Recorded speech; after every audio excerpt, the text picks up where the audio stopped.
Enfin, après 4 ans de rumeurs, de concept car, de reports, il est là.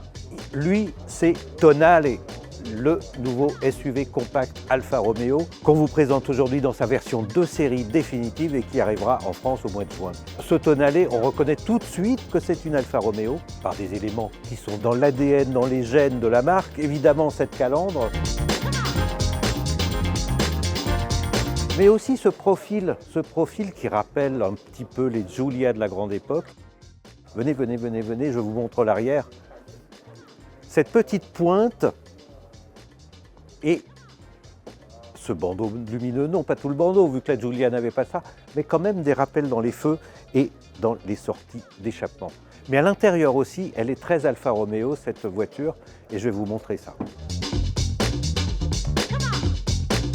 Cette Alfa ressemble à une vraie Alfa Romeo, et c'est une vraie Alfa Romeo parce qu'évidemment, dans les gènes de la marque, il y a aussi tout pour le conducteur. Les mauvaises langues diront pas grand-chose pour les passagers, mais tout est dirigé vers le conducteur, en tout cas. Les commandes, qui rappellent évidemment celles du Stelvio et de la Giulia, mais aussi les compteurs, avec ce côté à l'ancienne de compteurs évidemment numériques, mais avec des aiguilles, des rappels de tout ce qu'on a connu dans la marque. Je vous parlais du conducteur qui est très chouchouté. On va quand même voir s'il y a de la place pour les passagers, notamment à l'arrière, c'est important. Écoutez, la place à l'arrière, et c'est une bonne surprise, pour une Alfa Romeo, elle est plutôt vaste. On tient sans problème, et même les grands gabarits, bon, au-dessus d'1,90 m, ça sera compliqué, mais c'est un SUV qui n'est pas très haut, et pourtant, on a de la place pour s'asseoir sans problème pour une petite famille à l'arrière.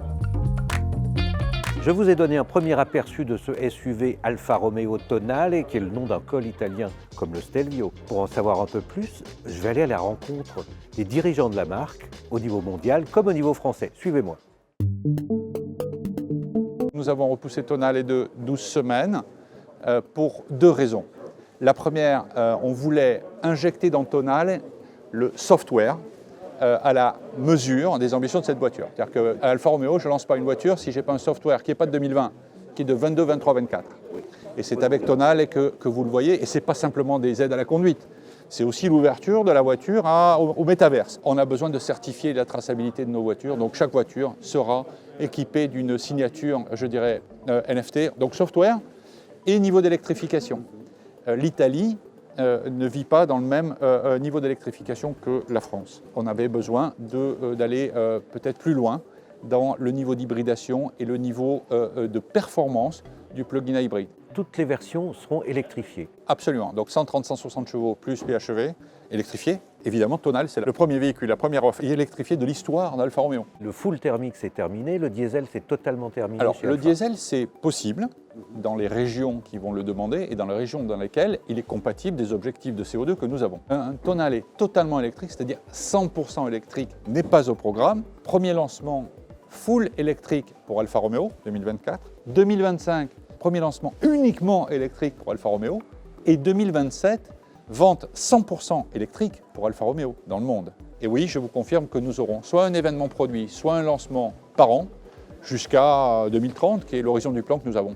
Alfa Romeo se définit comme une marque sportive et premium, mais est-ce qu'il n'y a pas un problème de valeur résiduelle pour une marque premium? En fait, je ne parlerai pas de problème. En fait, nous avons des priorités chez Alfa Romeo qui sont la qualité du produit, la qualité du service et le niveau de valeur résiduelle qui est prioritaire pour nous parce que c'est avec une valeur résiduelle qui soit forte, stable et en croissance, et c'est le cas pour Alfa Romeo, c'est comme ça qu'on va pouvoir avoir un lancement de succès d'un produit et de la marque en général. Je vous ai parlé du style, je vous ai parlé de ces gènes Alfa Romeo, mais il en manque un quand même. Et ce gène Alfa Romeo, c'est aussi un moteur, surtout dans cette marque-là. Et des moteurs, il y en a 3 dans ce nouveau Tonale. Un hybride de 130 chevaux, un hybride simple à 48 volts, un hybride simple également de 160 chevaux et un plug-in hybride de 275 chevaux. Donc en résumé, pour l'Europe du moins, tous les Tonale seront électrifiés, hybrides. On verra si c'est toujours des moteurs Alfa Romeo dès le mois de juin pour les premiers essais. À très vite.